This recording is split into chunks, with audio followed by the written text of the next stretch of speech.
कुछ दिन का बाबा जी बन जाएंगे इतना। मतलब मने भर जाएगा खाने से। और एक खाने पीने के अलावा और दूसरा और आनंद इन लोग को बताइए ना, इन लोग को भी कुमारी बार हैं उन लोग को। बोलिए सुकून सा जिंदगी है।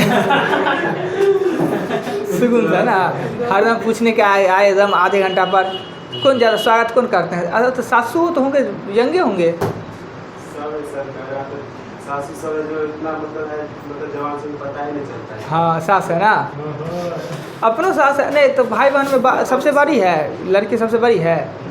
तब तो लड़की अपने है कम में एज के हैं, अब बड़ी तो एकदम सास तो होंगे एकदम अथी महिला अथी लड़कियाँ लगते होंगे। सब मतलब रहता है भाभी सब रहता है। हाँ अच्छा ठीक, नहीं तो ठीक है। पप्पू आपका शादी कोनो बुड़बक नहीं है, पप्पू आपका तेज है, वो सब देख के बेटा का विवाह किए हैं।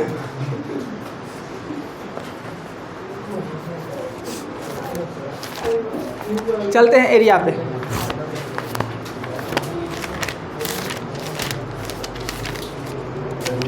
जमाना बहुत ख़राब हो गया है इंदल, समझे।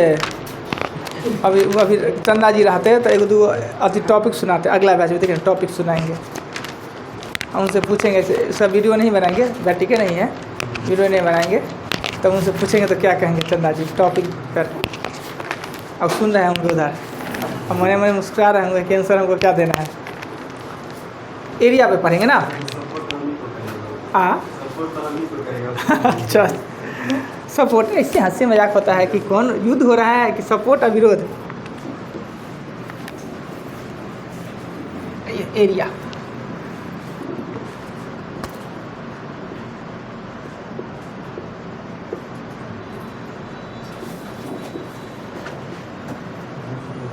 देखिए,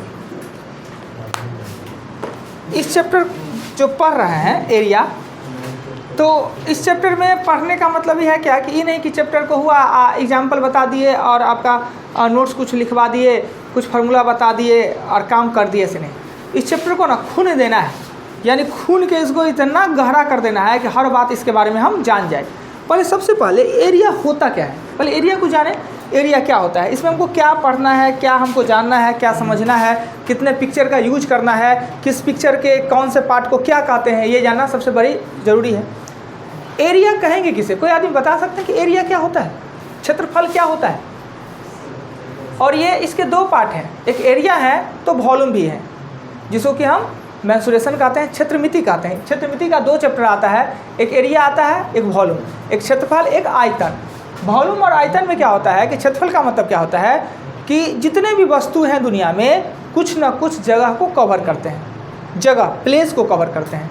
जो प्लेस को ढकने का जो एबिलिटी होता है उसे हम कहते हैं क्षेत्रफल। और जो जगह को, प्लेस को और एक वायुमंडल को कवर करने का जो क्षमता होता है उसे कहते हैं हम आयतन। मान लेते हैं कि कोई एक वस्तु, एक बोरी को यहाँ ला के रखे, तो बोरी एक जगह लिया, ज़मीन का जगह लिया, दूसरा और जगह लिया, क्या है, हवा का जगह लिया। अगर इसमें एक आदमी इंटर कर जाए और बैठ जाए, तो टेबल पे इतना जगह पे बैठा तो वो क्षेत्रफल लिया। पर एक आदमी शुरू में इंटर करेगा तो उसके आयतन के अनुपात में हवा भी बाहर निकलेगा ना। जैसे कि अगर कुआं में क्वेश्चन भी आएगा कि एक कुआं ऐसे लंबा चौड़ा का है, उसमें 50 को आदमी नहाने के लिए चला गया। कुआं में अगर 50 आदमी नहा ले, कुआं कहते तालाब, कुआं में तो 50 आदमी नहीं जाएगा। तालाब में अगर 50 आदमी चला जाए नहाने के लिए तो क्या होगा, पानी का स्तर ऊपर उठ जाएगा। कितना, जितना एक आदमी का आयतन है 50 गुने, यानी 50 आदमी का जो आयतन है उस आयतन के अनुपात में पानी ऊपर चला जाता है। तो नदी बहुत बड़ा होता है या पोखर बहुत बड़ा होता है तो फील नहीं होता है कि बड़ा हुआ, पर कभी कभी आप ये देखे होइएगा, प्रैक्टिकल देखे होइएगा कि डोल में पानी है और उसमें ईंटा डुबा के देखिएगा तो पानी ऊपर चला आता है, कितना, जितना ईंटा का आयतन। तो जो हवा कंटेन करने का क्षमता, यानी कंटेन करने का क्षमता होता है वो होता है आयतन, और जगह कवर करने का क्षमता होता है प्लेस, फ्लैट जगह को कवर करने का क्षमता होता है वो होता है उसका क्षेत्रफल। एक किताब आप रखिएगा, यहाँ जगह छेक लेगा, कॉपी रखिएगा जगह छेक लेगा।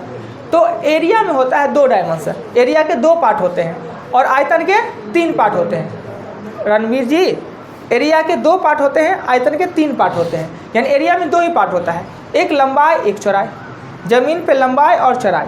कभी कभी अगर h का प्रयोग किया जा रहा है, h पे क्षेत्रफल में अगर h का प्रयोग किया जा रहा है तो वाकई एच होना नहीं चाहिए। एच का मतलब होता है एक हाइपोटेनस भी होता है, एक ऊंचाई भी। तो ज़मीन पर ऊंचाई आया कहाँ से? हाँ, आयतन में ऊंचाई आ सकता है, आयतन में लंबाई चौड़ाई ऊंचाई आ सकता है। एरिया में 2 डायमेंशन होता है, एक लंबाई चौड़ाई, और वॉल्यूम में 3 डायमेंशन होता है, लंबाई चौड़ाई ऊंचाई। एरिया वॉल्यूम में यही संबंध है कि एरिया को हाइट से गुना कर दे ना वॉल्यूम। ये मेरा ज़मीन है, ये मेरा ज़मीन है इतना सा, 20 फीट 25 फीट लंबा चौड़ा मेरा ज़मीन है, तो मेरा ज़मीन का एरिया हुआ। अगर उस पर हम दीवार खड़ा कर दे तो उसमें जो रखने का क्षमता हो जाता है वो हो जाता है वॉल्यूम। यानी क्षेत्रफल गुने हाइट को ही हम कहते हैं आयतन। क्षेत्रफल में 2 डायमेंशन, आयतन में 3 डायमेंशन। क्षेत्रफल में लंबाई और चौड़ाई, और आयतन में लंबाई चौड़ाई के साथ साथ ऊंचाई भी होता है। क्लियर इतना? हम अभी क्षेत्रफल पढ़ेंगे, आयतन पे ज़्यादा चर्चा करेंगे नहीं। क्षेत्रफल, तो क्षेत्रफल क्या होता है कि किसी भी वस्तु आकृति के द्वारा जो जगह को कवर, जमीन यानी फ्लैट यानी समतल सतह पर जो ज़मीन को कवर किया जाता है उसे उस वस्तु का क्षेत्रफल कहते हैं। अब क्षेत्रफल निकालने के लिए कितने आकृति का हमको चर्चा करना पड़ेगा, यानी कौन कौन आकृति होता है, इसमें क्या क्या पूछा जा सकता है। तो आकृति का सबसे पहले आकृति का हम जो चर्चा करते हैं वो चर्चा करते हैं त्रिभुज का, त्रिभुजाकार त्रिभुज का चर्चा करते हैं। तो एक त्रिभुज है, अगर हम इस बोर्ड पे एक त्रिभुज बना दें, एक हम बोर्ड पे त्रिभुज बना दें, तो ये त्रिभुज आपका एक बोर्ड पे जगह को कवर कर लिया ना, ये त्रिभुज हुआ, त्रिभुज ये जगह कवर किया। आकृति किस किस प्रकार का हो सकता है, पहले एक आकृति और उसके बारे में क्या होता है। सबसे पहले त्रिभुज का आता है, त्रिभुज का चर्चा करेंगे। त्रिभुज क्या होता है, त्रिभुज के बारे में तो जानना जरूरी है कि त्रिभुज क्या होता है। यानी 3 भुजा के 2-2 शीर्ष आपस में मिलने से बने आकृति को हम त्रिभुज कहते हैं, राइट। त्रिभुज में 3 गो भुजा होता है और 3 गो कोण होता है। त्रिभुज का अगर थीटा मान पूछा जाए कि अगर डिग्री में मान कितना होता है, तो त्रिभुज 180 डिग्री का होता है। त्रिभुज 180 डिग्री का, यानी इसका तीनों कोण मिला के 180 डिग्री ही होगा, किसी कीमत पे ना कम हो सकता है न ही ज़्यादा हो सकता है। ये त्रिभुज एक जगह कवर किया, तो अगर ये कितना जगह कवर किया वो हमसे पूछा जा रहा है कि एक त्रिभुज जो बनाया है वो कितना जगह कवर किया है। तो इस त्रिभुज जगह कवर किया है, तो इसके लिए हमको चाहिए कवर करने के लिए क्षेत्रफल ना। तो एक होता है क्षेत्रफल, क्षेत्रफल यानी क्षेत्रफल कि इस त्रिभुज के द्वारा जो जगह कवर किया गया है उसका क्षेत्रफल आप बता दें कि इसका क्षेत्रफल क्या है। दूसरा इसमें क्या पूछ सकता है, परिमाप। क्षेत्रफल मतलब समझे कि जो जगह कवर करता है क्षेत्रफल। दूसरा होता है परिमाप। परिमाप क्या होता है कि बाहरी माप को हम परिमाप कहते हैं, यानी बाहर का जो इसका माप है, यानी जिस तार से इसका निर्माण हुआ है उसे इस आकृति का परिमाप कहते हैं। परिमाप का कभी भी फार्मूला याद करना ही नहीं पड़ेगा, एक आपको वृत्त में फार्मूला याद करना पड़ेगा, बाकी में आप यही कॉन्सेप्ट रखिए कि परिमाप है बाहर के माप, यानी तार के लंबाई को जोड़ दीजिए वही परिमाप। फार्मूला नहीं, सबके लिए फार्मूला याद मत कीजिए, फार्मूला एक क्षेत्रफल के लिए करें। अगर सीधे क्षेत्रफल का फार्मूला आपसे पूछे, क्षेत्रफल का फार्मूला, क्षेत्रफल बराबर क्या होता है, तो क्षेत्रफल बराबर होता है लंबाई गुने चौड़ाई। क्षेत्रफल बराबर ये होता है। और अगर त्रिभुज का क्षेत्रफल पूछे, सीधे आपका त्रिभुज का क्षेत्रफल पूछे, तो इसका क्या होगा, 1/2 आधार गुने ऊंचाई, 1/2 और आधार गुने लंब दीजिए। हमने अभी चर्चा किया, किताबों लिख देता है क्षेत्रफल ऊंचाई, पर होना नहीं चाहिए। कहाँ से ऊंचाई इसमें कैसे आएगा? एक फ्लैट जगह है तो उसमें लंबाई हो सकता है, चौड़ाई हो सकता है, आधार हो सकता है, लंब हो सकता है, ऊंचाई कहाँ से आएगा? पर एक सेंस कहा देता है, सेंस के हिसाब से खड़ा वाला है, फोटो पर बनता है तो दे देता है, परेशानी। अगर इसका ऊंचाई भी हो तो ऊंचाई इसका ये होगा। अब त्रिभुज का क्षेत्रफल सीधा का है तो 1/2 आधार गुने लंब होता है।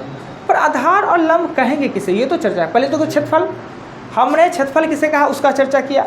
हमने पिक्चर की जो जगह कवर करता है उसका क्षेत्रफल में सबसे पहले हमने त्रिभुज को उठाया। तो त्रिभुज से हमें पूछ क्या सकता है, अभी त्रिभुज की चर्चा नहीं करेंगे, त्रिभुज कितने प्रकार का हो रहे हैं। हमसे एक क्षेत्रफल पूछता है और एक पूछता है परिमाप पूछता है। तो परिमाप के बताए कि बाहरी माप को हम परिमाप कहते हैं, यानी बाहरी जो माप है, अगर ये A है, ये B है और ये C है, तो परिमाप होगा A + B + C होगा।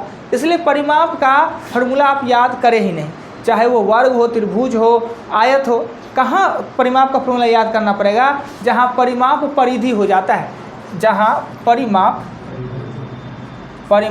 परिधि हो जाता है, तो आपको इसका जो परिधि का है तो परिधि का फॉर्मूला याद करना होगा।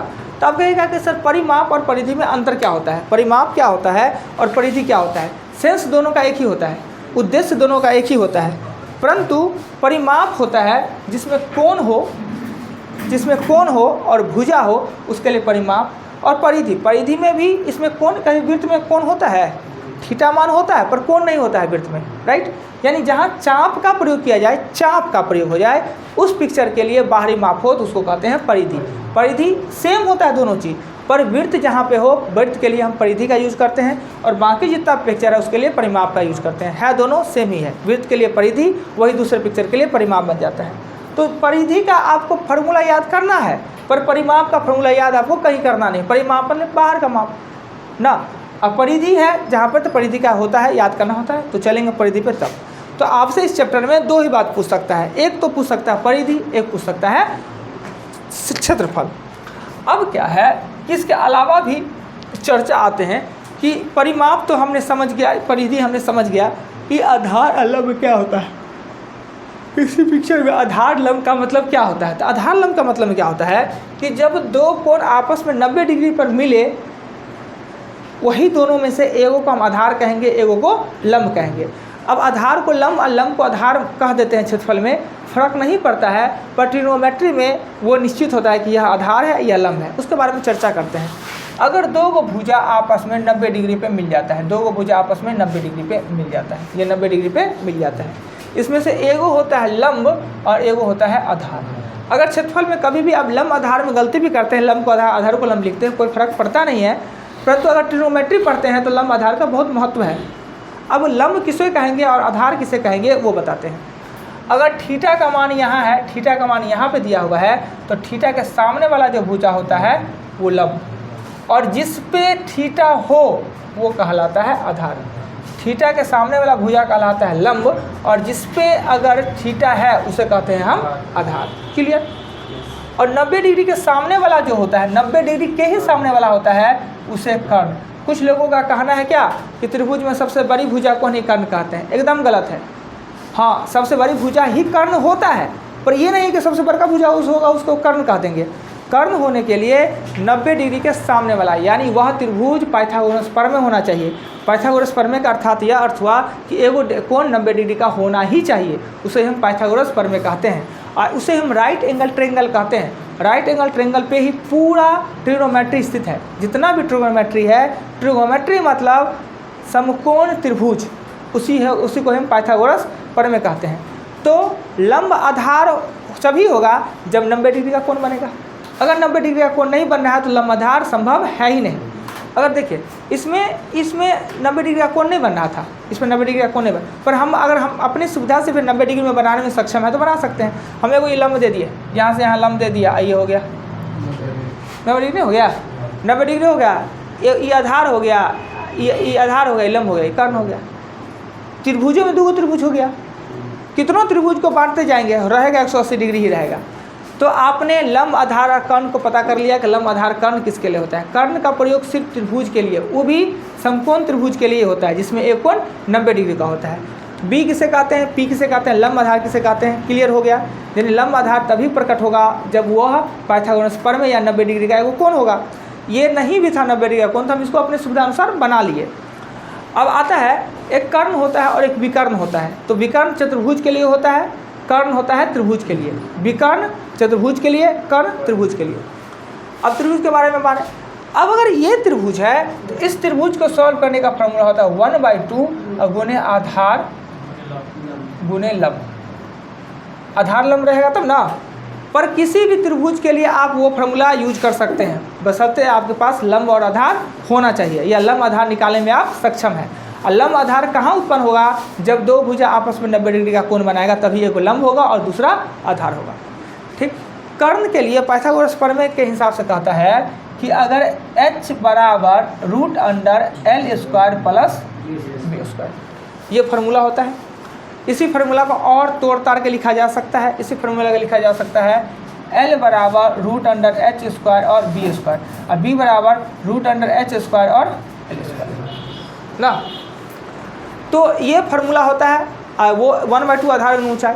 तो अब जितने भी त्रिभुज होते हैं सब में लंब आधार अवेलेबल ना हो तो क्या करेंगे, सब में तो लंब आधार होगा ऐसा कुछ है नहीं। सब त्रिभुज 90 डिग्री का ही होगा ऐसा कुछ बात नहीं है। तो अब त्रिभुज के बारे में चलते हैं कि त्रिभुज होते हैं कितने प्रकार के, हमको पढ़ना है त्रिभुज के बारे में ना।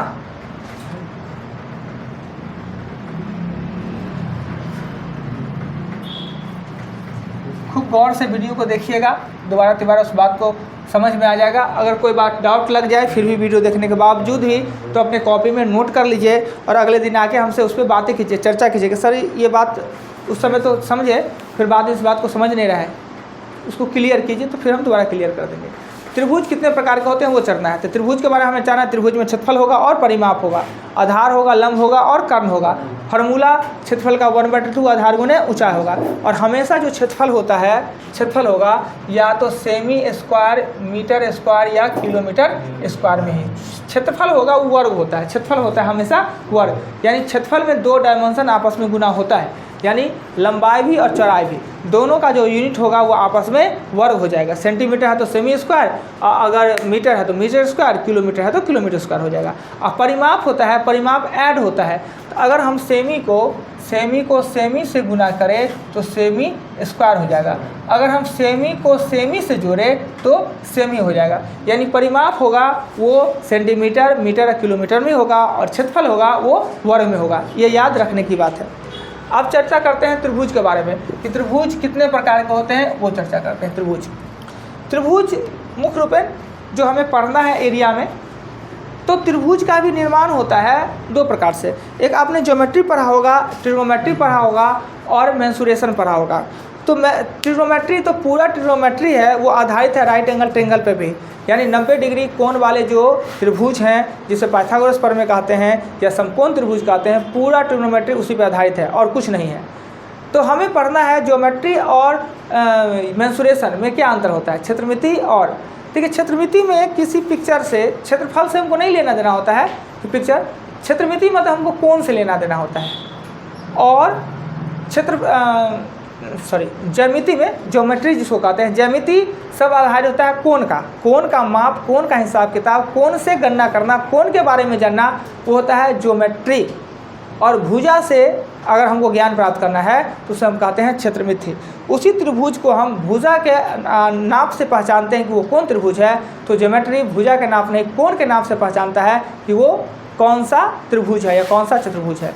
यानी कि क्षेत्रमिति में भुजा पे काम किया जाता है और ज्योमेट्री में कोण पे काम किया जाता है, थीटा पे काम किया जाता है। तो अभी जो क्षेत्रमिति पढ़ते हैं तो इसमें कुल मिला के 4 प्रकार का हम त्रिभुज पढ़ेंगे जिसको कि हम भुजा के अनुसार बांट सकते हैं। तो सबसे पहले त्रिभुज आता है वो आता है समबाहु। अजय, समबाहु त्रिभुज। दूसरा होता है समद्विबाहु त्रिभुज। तीसरा होता है विषमबाहु त्रिभुज और चौथा होता है वो होता है समकोण त्रिभुज। समकोण त्रिभुज, ये चारों त्रिभुज का हम चर्चा करेंगे कि चारों त्रिभुज है क्या। अगर पिक्चर बनाते हैं तो ये एकदम परफेक्ट ऐसा आएगा और ये ए और ए होगा। समद्विबाहु बनाएंगे तो इसका भी लगभग वैसा ही दिखेगा पर इसका ए आइए बी होगा। विषमबाहु बनाएंगे तो ये होगा। और समकोण बनाएंगे तो पक्का है कि इसका एक होगा कोण वो 90 डिग्री का। और ऐसा बात नहीं है कि 90 डिग्री का होने का मतलब कि हॉरिजॉन्टल भी हो, ये एकदम लेटा ही हुआ हो, ये एकदम खड़ा हुआ हो। टेढ़ा हो सकता है, टेढ़ में भी 90 डिग्री का एगो ऐसा हो, ऐसा, और ये त्रिभुज भी 90 डिग्री हो सकता है, बशर्ते ये कोण 90 का होना चाहिए। कोई एक कोण 90 डिग्री का ऐसा नहीं है। यही आकृति देखेंगे तो ये समकोण त्रिभुज होगा, यानी कि एकदम सीधा सा है, एकदम ये सूता हुआ एकदम एक प्लेन में है, ये खड़ा एकदम है तभी 90 डिग्री का होगा, ऐसा बात नहीं है। इसको थोड़ा टेढ़ कर सकता है पर ये होना चाहिए कि एक कोण 90 डिग्री का होना चाहिए। यानी कि समबाहु त्रिभुज में क्या हुआ, समबाहु में कि सभी भुजा समान और सभी कोण भी समान। समबाहु मतलब सभी भुजा समान और सभी कोण भी समान। समद्विबाहु का मतलब हुआ 2 गो भुजा समान और 2 गो कोण समान। विषमबाहु मतलब हुआ तीनों भुजा भी अलग अलग और तीनों कोण भी अलग अलग, पर सब कोण का मान सदैव 180 डिग्री ही होगा। और समकोण मतलब एगो कोण 90 डिग्री का होना चाहिए। 2 कोण अपना आपस में वो तालमेल करेगा, एगो 30 तो एगो 90, एगो 60 तो एगो 30, एगो 45 तो दूसरे भी 45।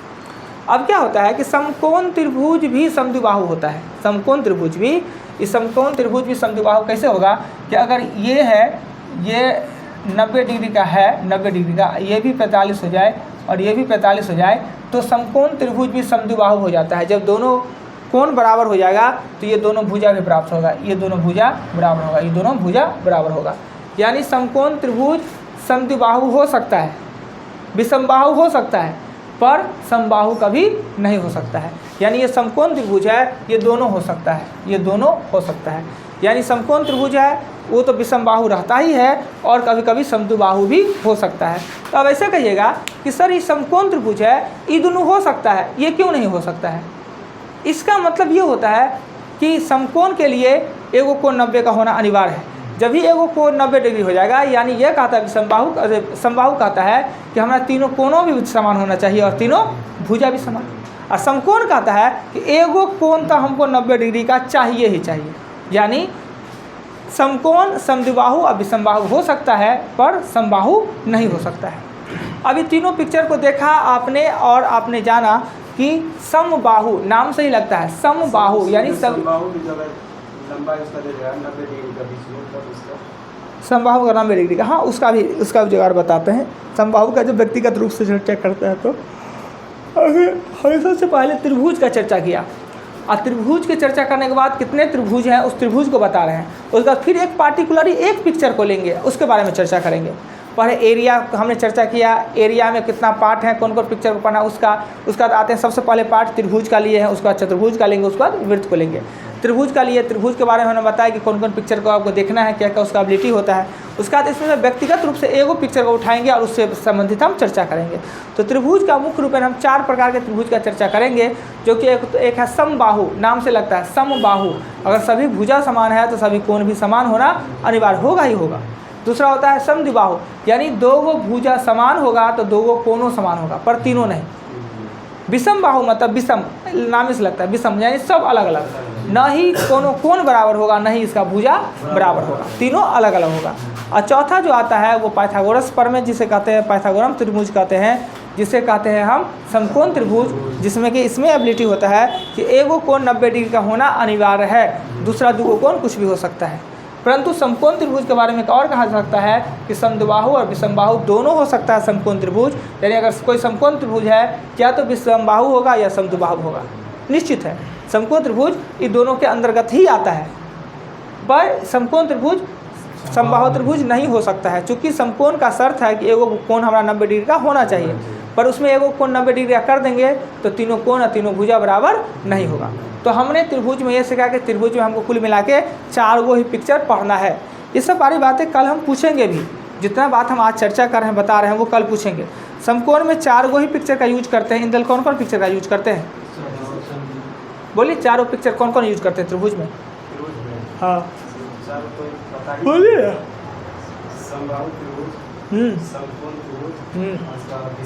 देखिए एक वे में चलिएगा ना, स्टेप में चलिएगा ना तो भूलिएगा नहीं। हमने जिस स्टेप में लिखा, सबसे पहले लिखा समबाहु, सभी भुजा समान होगा, 2 भुजा समान होगा, 1 भुजा समान नहीं, उसको लास्ट में समकोण। 4 ना, चारों का क्या क्या एबिलिटी है, चारों का नाम अलग अलग क्यों है, अब ये चारों बता दिए। तो अब एगो इसमें से एक का चर्चा हम करते हैं, एक चर्चा करते हैं समबाहु त्रिभुज का चर्चा करते हैं।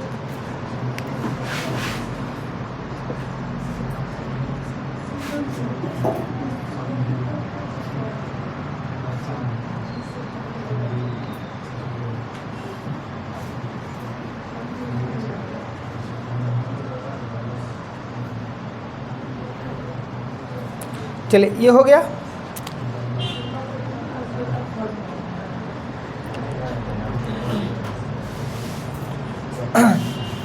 अब समबाहु त्रिभुज में ये निश्चित है कि सभी भुजा समान, सभी कोण भी समान होगा, इसमें कोई डाउट नहीं है, कुछ नहीं इसमें बदला जा सकता है। एक समबाहु है, तीनों भुजा भी समान होगा और तीनों कोण भी समान होगा। अब इस समबाहु त्रिभुज में आपसे पूछा क्या जा सकता है कि त्रिभुज का क्षेत्रफल पूछ सकता है, इसका क्षेत्रफल पूछ सकता है, क्षेत्रफल। तो त्रिभुज का क्षेत्रफल हमने बताया 1/2 और L गुने B, हमने ये बताया। तो इस समकोण समबाहु त्रिभुज है, इसमें आधार किसे कहेंगे, लंब किसे कहेंगे। हमने ये भी बताया कि आधार और लंब का निर्णय हम कब लेते हैं, एकदम बेवकूफ़ी बात है।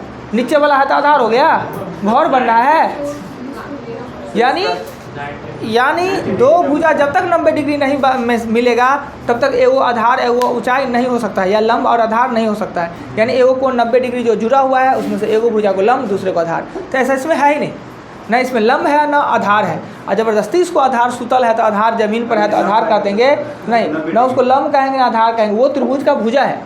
अगर लंब रहता तो फिर एगो को आधार एगो को लंब कहते। तब इसको बनाने के लिए क्या होगा, इस फार्मूला को यूज करने के लिए हमको आधारो चाहिए और लंब हो। इसको आधार कह भी दे, अगर कह तो सकते नहीं है, आधार में इसको बदल सकते हैं, कन्वर्ट कर सकते हैं। तो अब ये फार्मूला मेरा यूज होना है नहीं, क्या कि मेरे पास आधार और लंब है नहीं, तो बनाएंगे कैसे, कोई उपाय चाहिए। तो एक चीज़ और कर सकते हैं कि हम इसमें ऊंचाई प्राप्त कर भी सकते हैं, इसका ऊंचाई हम प्राप्त कर सकते हैं। कैसे प्राप्त कर सकते हैं कि ये है, और अगर इसमें हमको समबाहु भी है, समबाहु भी है, अगर ये हाइट मेरे पास दे देता है, ये हाइट इसको कह देते, जमीन पे हाइट नहीं होता मगर अब पिक्चर में यूज किया जा रहा है कि हाइट सेंस से सुनिए, ऐसे लंब उसको कहते हैं कि लंब हम अगर इस पर डाल दे, लंब हम इस पर डाल दे तो ये तो कोण 90 डिग्री का बन गया। अब ये लंब तो ये आधार हो सकता है, सॉरी लंब, ये लंब तो ये आधार हो सकता है और त्रिभुज के क्षेत्रफल में हम बना सकते हैं। तो अभी तो आपको ए दिया हुआ है, अभी लंब डाल तो दिए, लंब का लंबाई तो चाहिए, तो अब लंब का लंबाई निकालेंगे कैसे। तो इसका ऊंचाई का फार्मूला होता है, ऊंचाई का फार्मूला होता है √2/3a होता है, √3/2a होता है। √3/2 होता है हाइट का, यानी हाइट का फॉर्मूला लिख के आप इससे क्या निकालिएगा, हाइट निकाल लीजिएगा। हाइट निकाल के आधार गुने ऊंचाई कर दिएगा और आपका 1/2 आधार गुना ऊंचाई, तो आपका त्रिभुज का क्षेत्रफल निकल जाएगा। अगर आधार पूरा ए लेते हैं तो पूरा का निकल जाएगा, आधार हाफ लेते हैं तो 2 से गुना करने का बात उतना ही पड़ेगा। तो इतना लंबा चौड़ा करने के बाद उससे बचने के लिए गणितज्ञ सब ने समबाहु त्रिभुज का और अलग फार्मूले निकाल दिया। ऐसे त्रिभुज का फार्मूला आधार गुना ऊंचाई ही होता है, पर एक अलग फार्मूला निकाल दिया। क्या, तो समबाहु त्रिभुज के क्षेत्रफल का फार्मूला होगा, क्षेत्रफल का तो √3/4 और भुजा स्क्वायर। इतना कुछ करने का जरूरत ही नहीं है कि लंब तम निकालने का कोई जरूरत नहीं है, 1√3/4 भुजा स्क्वायर इसका निकाल दीजिए। तो हमने बताया कि 2 ही बात हो सकता है, एक तो क्षेत्रफल हो सकता है, एक ऊंचाई दे दिया तो ऊंचाई निकालना होगा, नहीं तो परिमाप निकालना होगा। और परिमाप के लिए हमने कहा कि फार्मूला याद करने का जरूरत ही नहीं है, नहीं, परिमाप के लिए हम तीनों हो जाते हैं, a+a+a यानी कि 3a आपका परिमाप। अगर ये सेंटीमीटर में है तो सेंटीमीटर में, अगर ये मीटर में है तो मीटर में। पर क्षेत्रफल हमेशा, अगर ये a सेंटीमीटर में है तो सेमी स्क्वायर होगा, क्षेत्रफल हमेशा स्क्वायर में, और परिमाप होता है वो होता है आपको सेमी, मीटर और किलोमीटर में। अब अभी हमने बताया कि परिमाप और परिधि सेंस एक ही होता है, पर दोनों का मीनिंग 2 होता है, दोनों का यूज 2 जगह पे होता है। जहाँ पे चाप हो उसके बाहरी माप निकालने के लिए परिधि, और जहाँ पे चाप ना हो, कोण हो, भुजा हो, वहाँ पे परिमाप निकालते हैं। तो समबाहु त्रिभुज का आपको कहे क्षेत्रफल निकालने के लिए तो √3/4 भुजा स्क्वायर, परिमाप कहे निकालने के लिए तो 3a होगा, और अगर आपका ऊंचाई के लिए आपको पूछ दिया है, कभी ज़रूरत पड़ जाएगा तो √3/2a होता है। क्लियर इतना बात। अब इसमें क्या होता है कि आगे जब आगे पढ़िएगा तो ऐसे इसको वृत्त में बताना चाहिए, इसमें बता देते हैं, फॉर्मूला लिख देते हैं कि समबाहु त्रिभुज एक ऐसा त्रिभुज है ना, उसके अंदर भी वृत्त बन जाता है। समबाहु त्रिभुज ऐसा है ना, उसके बाहर भी वृत्त बन जाता है ना, अंदर से भी वृत्त और बाहर से भी। इसे कहेंगे अंतःवृत्त, समबाहु त्रिभुज के अंतःवृत्त, इसको कहेंगे समबाहु त्रिभुज के परिवृत्त, बाह्यवृत्त या परिवृत्त कहेंगे। इस वृत्त के त्रिज्या निकालने का या इस वृत्त के त्रिज्या निकालने का 2 फार्मूला होता है। अंतःवृत्त, अंतःवृत्त का होता है, अंतःवृत्त का त्रिज्या बराबर होता है, त्रिज्या बराबर होता है, फिर आगे बोलिए क्या होता है अंतःवृत्त का त्रिज्या, a/2√3। अंतःवृत्त का त्रिज्या का फार्मूला होता है, एक समबाहु त्रिभुज के अंतःवृत्त का त्रिज्या होता है a/2√3, और बाह्य वृत्त का, बाहरी वृत्त का त्रिज्या का फार्मूला होता है a/√3। यानी एक समबाहु त्रिभुज के अंतःवृत्त के त्रिज्या का फार्मूला a/2√3 होता है, और बाह्य भुज का होता है a/√3। ये त्रिभुज का तो माप दिया रहेगा, वृत्त का माप निकल जाएगा। अगर वृत्त का भी दिया हुआ तो त्रिभुज का भी निकल जाएगा इसी फार्मूला से। अगर भुजा ना दे के त्रिज्या दे दे, यही फार्मूला लिखेंगे, त्रिज्या दे देगा तो भुजा निकल जाएगा, और भुजा दे देगा तो त्रिज्या निकल जाएगा। तो ये समबाहु त्रिभुज के बारे में आपने जाना। बहुत से बहुत क्या पूछ सकता है, क्षेत्रफल पूछ सकता है, परिमाप पूछ सकता है, अंदर में वृत्त बाहर में वृत्त पूछ सकता है। और हमेशा याद रखिएगा कि काम क्षेत्रफल पे हो रहा है कि बाहर से हो रहा है। तो अगर कभी आपको क्लियर करके नहीं कहेगा कि क्षेत्रफल पे काम हो रहा है कि बाहर से। अगर मान लेते हैं कि हम खेत का कटैया करना है, गेहूँ काटाना है, तो उसमें हमको क्षेत्रफल ज्ञात करना होगा कि परिमाप। गेहूँ क्षेत्रफल में काटेंगे ना। अगर हम खेत है, मेरा 4 बीघा का खेत, 4 कट्ठा का खेत है, और उस खेत में हम चाह रहे हैं सब्जी लगाने के लिए, तो सब्जी लगाने के लिए चाह रहे हैं ना, तो सुअर उअर जानवर उवर से बचने के लिए उसमें हम तार लगाना चाहते हैं। तो तार किस पे लगाएंगे, क्षेत्रफल के कि परिमाप पे? परिमाप पे। क्षेत्रफल पे तार लगाते हैं, ढकना है कि परिमाप बाहर से लगाएंगे ना। अच्छा, क्या नाम है भाई का? नाम का क्या है बड़का भाई का? चाचा का नाम क्या है?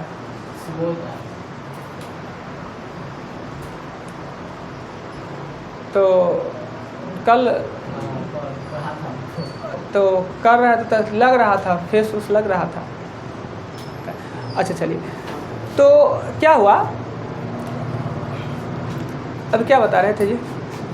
हाँ, तो गेहूँ काटेंगे उस क्षेत्रफल पे, कुछ जोतैया करेंगे क्षेत्रफल पे, पानी पटाएंगे क्षेत्रफल पे, पर जो बार लगाने का खर्च होता है बाहर से मापने का, वो परिमाप पे। तो आप कभी भी आपको ये पता ना चलेगा कि इस क्वेश्चन में क्षेत्रफल निकालना है कि परिमाप निकालना है, तो दर को देखिए। अगर दर स्क्वायर में दिया हुआ है, दर 15 रुपये मीटर स्क्वायर और दर 10 रुपये प्रति मीटर, तो अगर दर मीटर में दिया हुआ है तो आपको परिमाप पे काम करना है, और दर अगर स्क्वायर में दिया है तो क्षेत्रफल। कभी कभी आपको नहीं पता चले कि हमको क्षेत्रफल पे काम करना है कि परिमाप पे। अगर दर स्क्वायर में दिया हुआ है यानी क्षेत्रफल पे काम होगा, और अगर दर दिया हुआ है आपको मीटर सेंटीमीटर प्लेन में दिया हुआ है तो उस पर आप परिमाप पे काम करें ना। तो अब इसमें और क्या कर सकता है कि इसमें फसल बोने का खर्च, ईंटा बिछाने का खर्च पूछ सकता है। तो ईंटा बिछाना, इसमें चारों तरफ ईंटा बिछाना, तो उसका खर्च क्या आएगा? तो क्षेत्रफल पे आएगा ना, यानी क्षेत्रफल गुने उसको कर दीजिए। कभी कभी कह देगा कि खेत है और खेत में तो आरी रहता ही है, बारिश हो गया तो बारिश का पानी 5 सेंटीमीटर जम गया, तो ये एरिया का क्वेश्चन नहीं है, वो वॉल्यूम का क्वेश्चन है। वॉल्यूम में होगा कि आपका एक खेत है, त्रिभुजाकार खेत है, उसमें इतना बारिश से 1 घंटा खूब बारिश हुआ और उसमें पानी को मापा गया तो 5 सेंटीमीटर पानी था, ताकि उसमें कितना लीटर पानी है, हमारे खेत में कितना लीटर पानी है। तो ये होता है, आगे चलेंगे तो हम बताएंगे कि सेमी क्यू का संबंध होता है 1000 सेमी क्यू बराबर होता है 1 लीटर। 1000 सेमी क्यू का आयतन होता है, लीटर में 1 लीटर होता है। तो ये हम समबाहु त्रिभुज के बारे में हमने पढ़ा। समबाहु त्रिभुज में सभी भुजा समान होते हैं, सभी कोण समान होते हैं। क्षेत्रफल के लिए इसके एक विशेष अलग सा फार्मूला है कि √3/4 भुजा स्क्वायर। क्षेत्रफल का है तो, परिमाप का है तो भुजा को जोड़ देना है यानी 3 हो जाना है। हाँ, ऊंचाई पूछता है तो √3/2a होता है, ऊंचाई होता है समबाहु त्रिभुज का ऊंचाई। जरूरत पड़ता है कभी, अगर ये आपको आता है तो कुछ क्वेश्चन को आसान बना भी देगा। तो जो क्षेत्रफल का फार्मूला है वही इसका भी फार्मूला है, √3 सही है, सिम्पल है ना। ऊंचाई मतलब प्लेन, क्षेत्रफल मतलब स्क्वायर। इसमें 2 ए है, इसमें क्या है, और यहाँ खाली ये 4 था वो 2 हो गया है, इतना है। √3/2a है, √3/4a स्क्वायर है क्षेत्रफल। उसके बाद परिमाप जानी गया, अंतःवृत्त और परिवर्त। अंतःवृत्त मतलब उसके अंदर में वृत्त है उसका त्रिज्या निकालने के लिए, बाहर में वृत्त है उसका त्रिज्या निकालने के लिए। ए दिया है तो आर निकल जाएगा, आर दिया है तो ओ भी। कभी अंतःवृत्त का त्रिज्या दे के क्षेत्रफल का भुजा पूछते तो भी निकल जाएगा, और भुजा दे के अंतःवृत्त पूछे तो भी निकल जाए। तो आज हमने खाली सिर्फ एरिया, त्रिभुज और त्रिभुज का एक ही पार्ट का चर्चा किए हैं। कल अगला पार्ट का हम चर्चा करेंगे ना। आगे में और कौन कौन सा पार्ट होते हैं, कौन कौन पिक्चर होते हैं, कौन कौन फार्मूला हम यूज करेंगे। जितना बात हमने आज बताया उस सभी बात हम आपसे कल पूछेंगे, निश्चित रूप से सभी बात को पूछेंगे, और 15-20 मिनट हम इसी पे डिस्कस करेंगे। इसलिए गौर से वीडियो को देखिएगा, और जो बात ना